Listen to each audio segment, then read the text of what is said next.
Olá!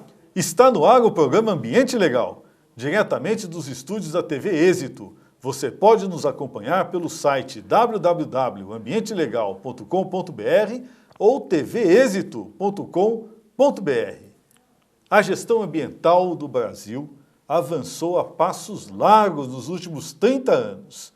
No entanto, como no famoso jogo de adivinhação, a política ambiental é como um buraco. Quanto mais se cava, maior ele fica. E o que é pior, você pode achar petróleo ou solo contaminado.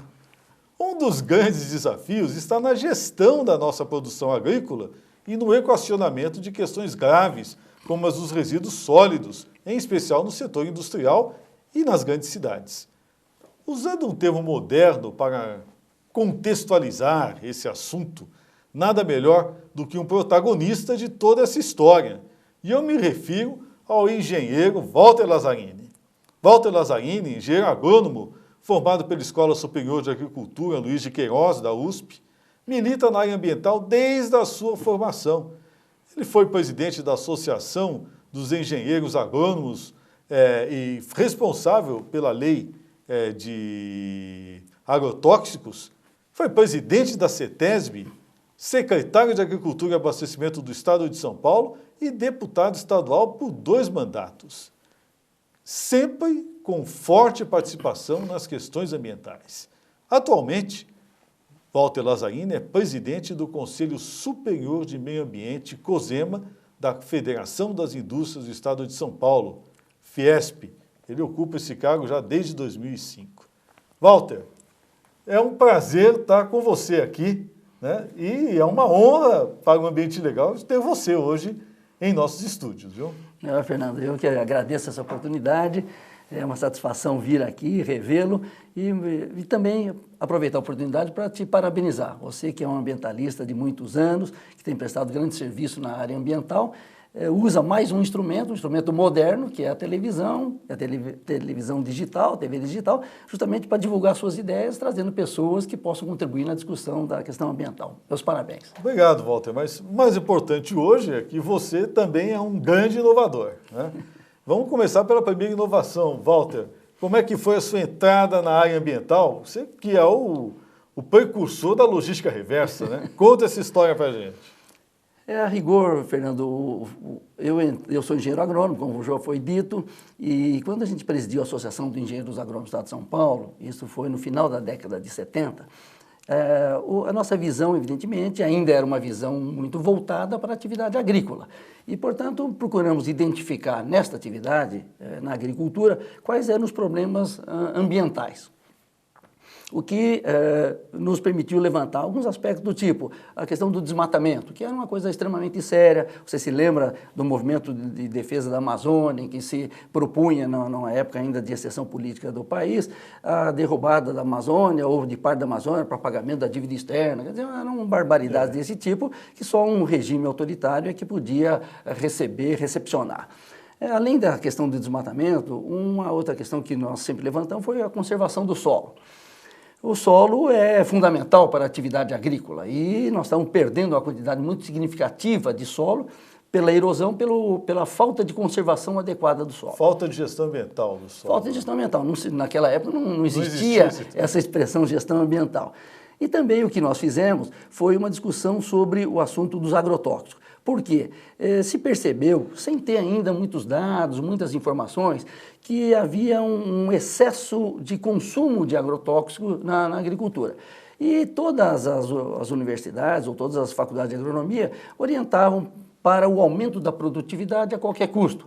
Então, se aumentava de uma maneira significativa o custo da produção agrícola, através do uso de capital intensivo, entre o que o agrotóxico. Aliás, havia, na época, deliberação, né? Só tinha financiamento se usasse. Né? Exato. O crédito rural era liberado com a compra de agrotóxicos, o que, evidentemente, fez com que o Brasil chegasse a ser, e foi o maior consumidor mundial de agrotóxicos. Ora, a consequência disso, evidentemente, só podia ser o quê? Um impacto no meio ambiente, no solo, na água subterrânea, nas nascentes, um impacto na saúde dos trabalhadores rurais em especial.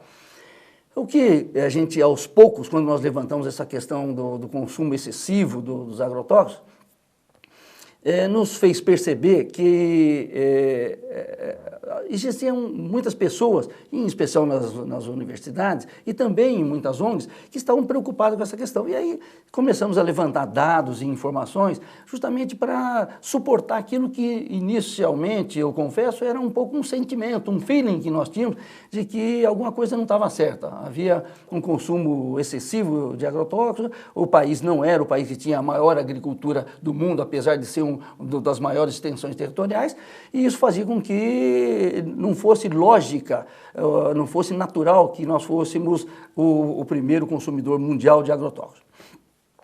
Em função disso, é que começamos a discutir e surgiram dados e informações mostrando que, efetivamente, o número de trabalhadores rurais que trabalhavam praticamente sem nenhuma proteção, porque imagina, Fernando, você, no momento de aplicação desses venenos, é o momento depois que nascem as plantas, normalmente, né?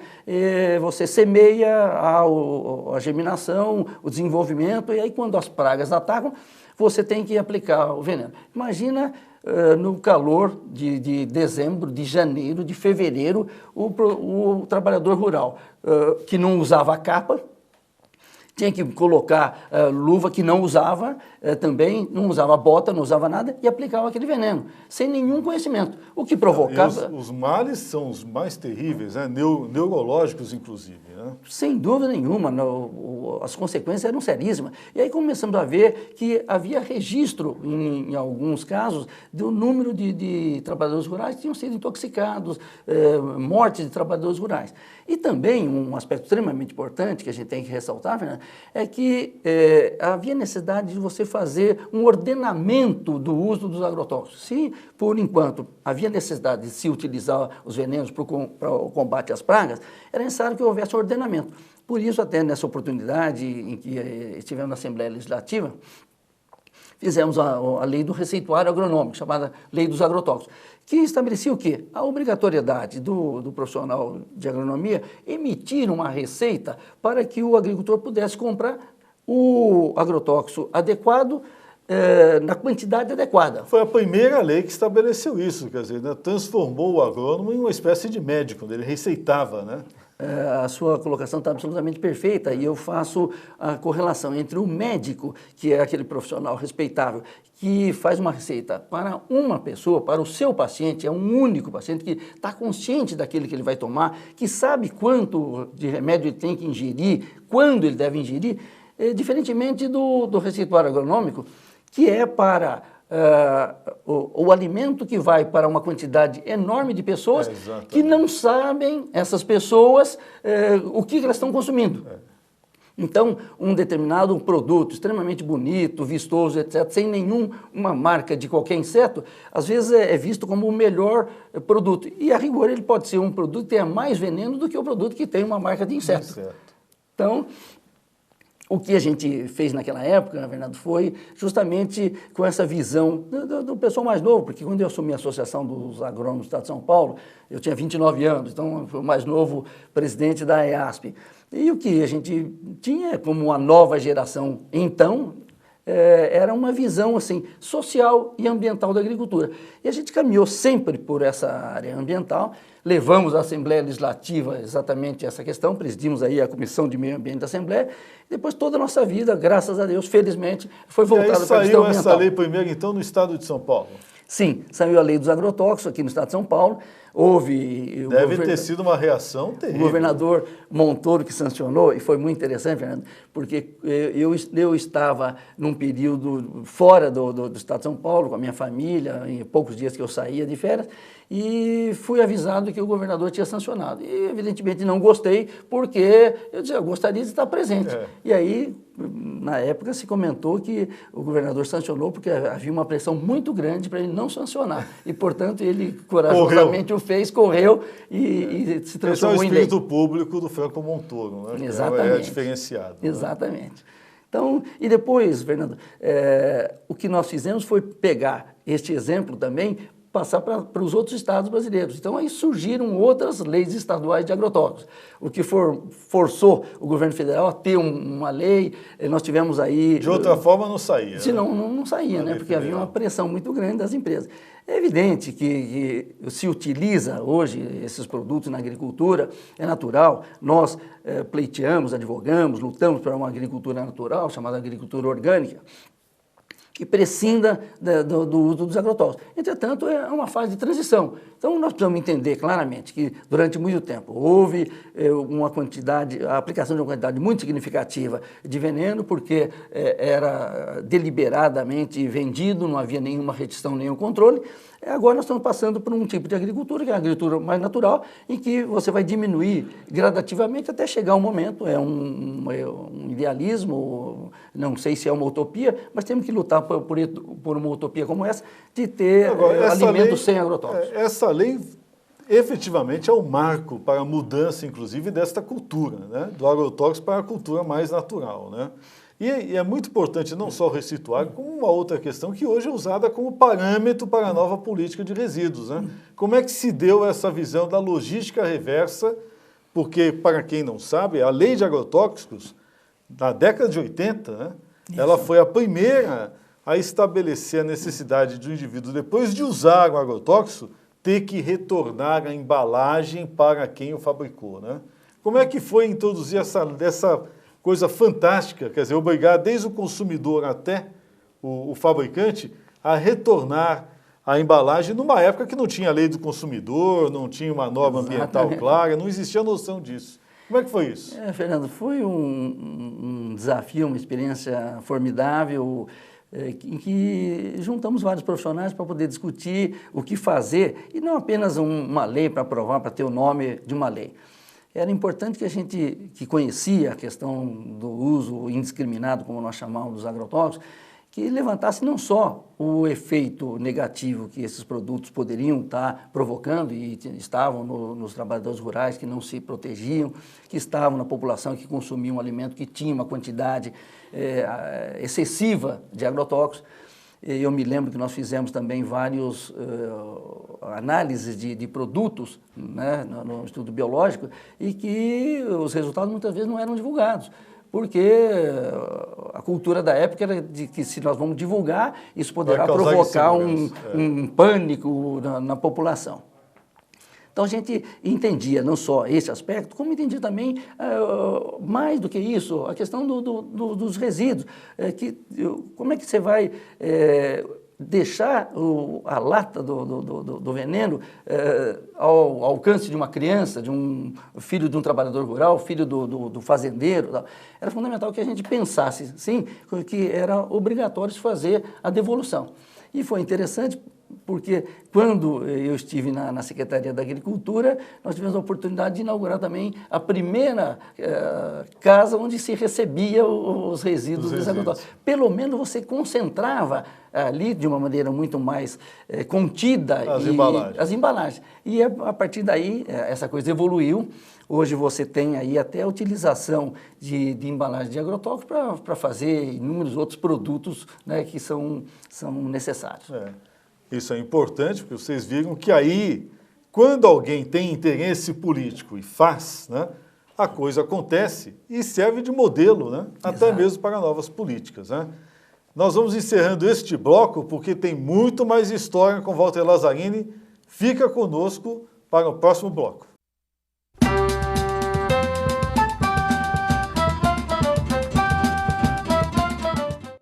Pinheiro Pedro Advogados. Direito, justiça, cidadania e sustentabilidade, desde 1985.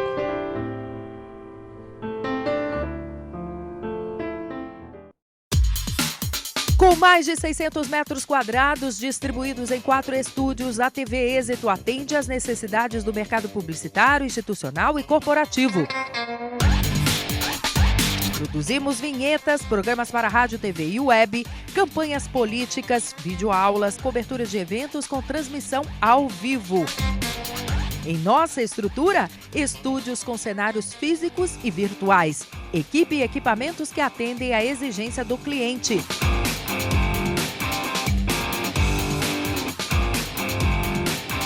tvexito.com.br, Rua Joaquim Távora, 1493.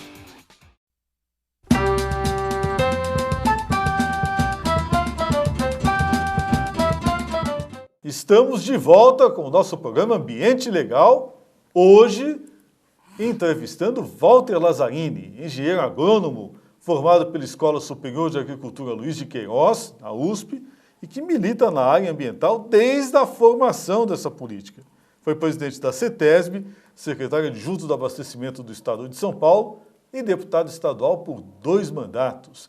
Hoje, preside o Conselho Superior de Meio Ambiente da Federação das Indústrias do Estado de São Paulo. Nós, no primeiro bloco, extraímos do Walter um momento histórico importante da história do meio ambiente no Brasil, que foi a elaboração e promulgação da Lei de Agrotóxicos, da qual Walter Lazzarini foi um grande protagonista. Recomendo a você que está nos assistindo buscar esse primeiro bloco na internet aí, se você ainda não assistiu. Mas agora nós vamos falar sobre o restante, né? O avanço da política ambiental no Brasil e principalmente a criação da estrutura do Sistema Nacional do Meio Ambiente, do SISNAMA, no estado de São Paulo. Você também foi protagonista disso, né, Walter? Como é que foi criar o SISNAMA em São Paulo? Fernando, é importante a gente ressaltar que durante muito tempo falar em meio ambiente era uma coisa meio esotérica, né? Na década de 80, por exemplo, ou no final da década de 70, isso daí reunia muito pouca gente, porque não se dava atenção. Nós estávamos na época de Brasil Grande, etc., e esses impactos, em especial os impactos ambientais, não eram levados em consideração. Eu acho que eu sou muito otimista nesse sentido, acho que houve uma evolução muito significativa, porque daqueles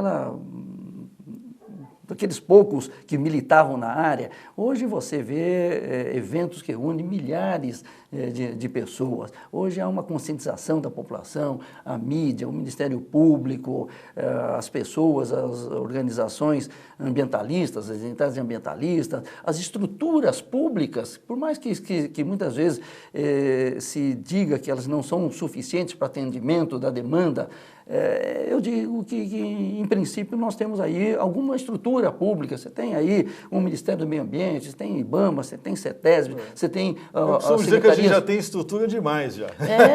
Ué, não é positivo. Então, se você imaginar, em 30 anos, praticamente que não tinha nada, houve uma evolução muito significativa. É claro que na vida da gente, a gente gostaria de ver um avanço muito maior.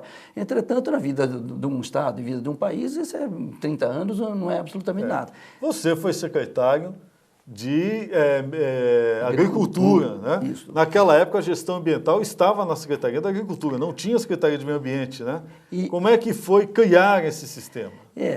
A rigor foi... Década de 80. Foi interessante. A Secretaria do Meio Ambiente foi criada como Secretaria Especial de Meio Ambiente e até como o primeiro secretário foi o José Pedro de Oliveira Costa. De Oliveira Costa, na época, até de São João da Boa Vista. Até o governador Montoro, na época, me convidou, eu estava na Assembleia Legislativa, ele me convidou, mas a minha ideia era continuar na Assembleia.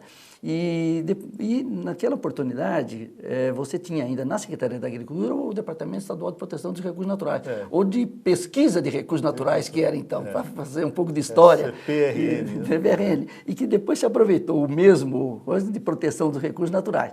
Então, a estrutura da Secretaria do Meio Ambiente foi montada juntando parte da CETESB, que estava numa outra secretaria, o DPRN da Secretaria da Agricultura, de certo modo, formando ali um embrião daquilo que seria a estrutura pública voltada para a questão ambiental.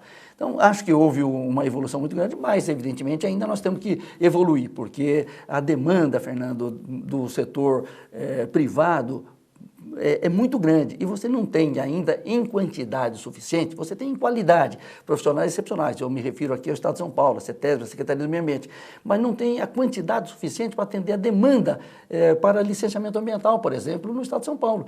E para análise do estudo de impacto ambiental... Até hoje, né? Desde aquela época. Já não quer dizer, tem, às vezes, melhora, evolui um pouco mais, de acordo com a gestão. Entretanto, essa decisão de ter uma estrutura estrutura muito forte, muito boa para poder analisar e dizer sim ou não, é possível ou não é possível implantar um determinado empreendimento, é que faz com que se tenha um atraso no investimento do setor privado. Você foi para a CETESB depois, né? E aí eu queria saber como é que você vê hoje o órgão ambiental, como era, né? O que você acha que precisa mudar? Afinal, hoje, a CETESB hoje é efetivamente a senhora, né? A Agência Ambiental Paulista é a senhora do licenciamento ambiental, né? Qual a importância do licenciamento ambiental hoje para a economia, Walter? Fernando, esse é um grande mote de discussão que a gente tem, inclusive no Conselho Superior de Meio Ambiente da Fiesp. Eu trabalho no setor de consultoria ambiental já há muitos anos, desde que saí da CETESB, tenho uma consultoria própria, trabalho exclusivamente em meio ambiente, ininterruptamente, durante 20 anos. Fiz 20 anos de trabalho com o meu escritório agora no mês de agosto. Ainda vejo com muita preocupação... Estreou como consultor, diga-se de passagem, como membro da Câmara Técnica da Comissão de Meio Ambiente da OAB. Isso! Devo fazer essa ressalva por um convite gentil do meu amigo Fernando Pinheiro Pedro, na época e tal. 91, 92. Um pouco mais para frente foi. E aí, Fernando, então a preocupação justamente é essa. Eu participei de vários governos, eu vejo que ainda não há uma atenção completa à questão ambiental no Estado de São Paulo. E eu me refiro fundamentalmente à estrutura que deve haver para que haja uma análise rápida de todos os processos, permitindo que haja um investimento do setor privado e também dos empreendimentos do setor público para colocar à disposição da população.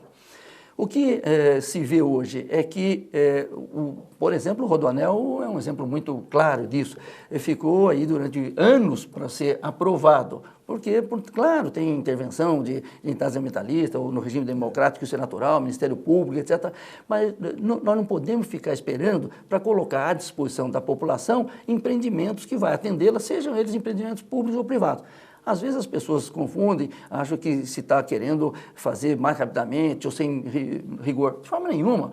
A ideia, e nós temos discutido isso muito no Conselho Superior de Meio Ambiente lá da Fiesp, é como ajudar para agilizar o sistema de licenciamento. Não pode ficar tão demorado, tão lento como a licença ambiental, normalmente é. Vamos dizer, a licença ambiental é o casamento do setor privado com o poder público. Exato. Né? E a licença ambiental é a certidão. Né? Exato. Quer dizer, é a certidão de casamento, porque dali é que o poder público passa para o setor privado o planejamento da ação naquela unidade. Né? Isso. Agora, isso é muito difícil, porque nós temos um viés, você deve ter lidado com isso, né?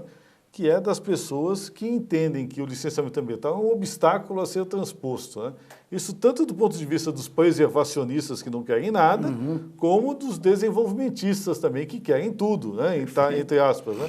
Como é que é lidar hoje no Conselho da Fiesp com ambos as escolas lá dentro? Né? Fernando, primeiro eu queria fazer uma consideração importante. Quando nós estávamos na CETESB, a gente tomou uma iniciativa de levar ao governo do Estado a situação da CETESB. Nós procuramos mostrar que o órgão ambiental não é um órgão só de dar um carimbo para permitir um determinado empreendimento. E tem que analisar se esse empreendimento impacta o meio ambiente ou não, quais são os problemas que pode causar e os benefícios que ele pode causar. E então sentimos naquela oportunidade que havia necessidade de se ter mais profissionais de qualidade.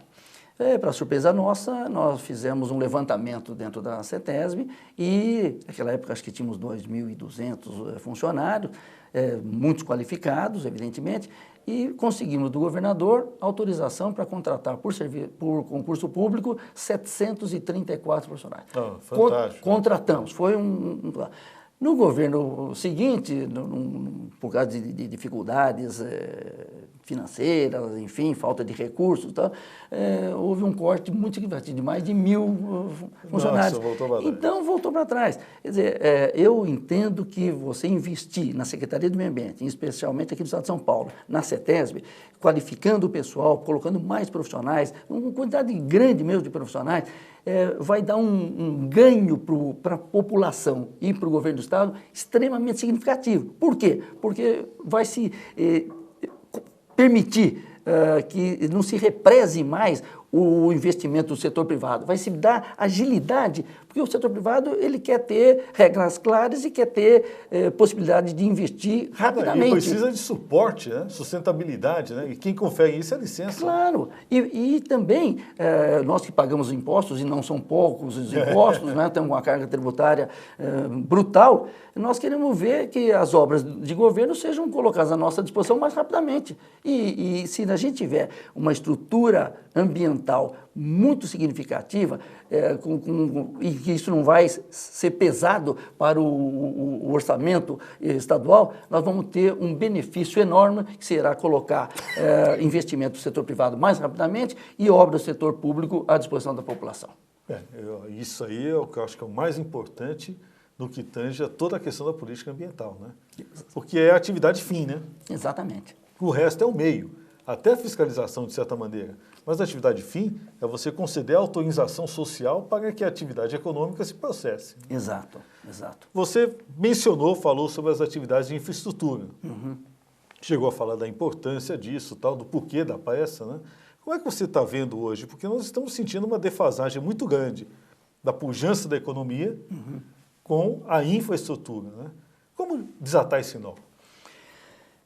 Bom, primeiro é um problema seríssimo no Brasil, a questão da logística, né? Você vê o exemplo que nós temos aí, somos o país que tem o menor custo de produção agrícola, por exemplo, de soja do mundo o maior custo de transporte. E a vergonha de fora da porteira, como a gente diz, fora da porteira nós não temos uma estrutura capaz de colocar o nosso produto a nível internacional num preço razoável e competitivo. Isso daí é uma barbaridade.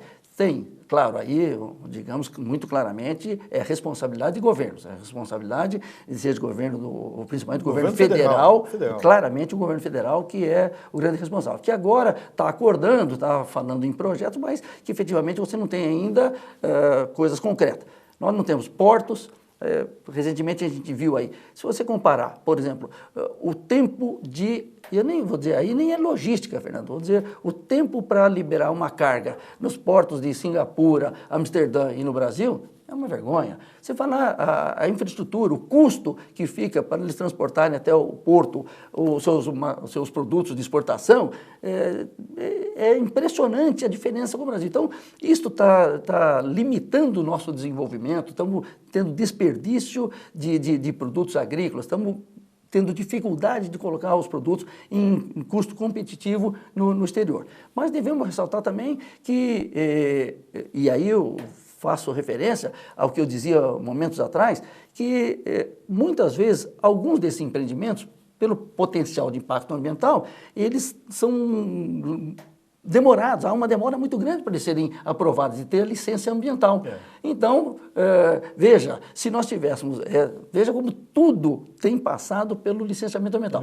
Temos leis rigorosas, temos ótimos profissionais do setor público, mas não temos em quantidade suficiente, porque se a gente tivesse, nós estaríamos colocando já muito rapidamente essa infraestrutura, parte dessa infraestrutura, no licenciamento, que é uma demora, que tem sido reclamado muitas vezes, até por presidentes da República, que já reclamaram por não ter aí uma agilidade e culpando o licenciamento ambiental. Ora, vamos dotar o país a nível nacional, de todos os estados, de uma estrutura que dê agilidade no processo de licenciamento, porque isso vai ajudar o desenvolvimento do país. Ou seja, precisamos pensar no licenciamento ambiental, porque ele é um fator de desenvolvimento econômico e de sustentabilidade, né?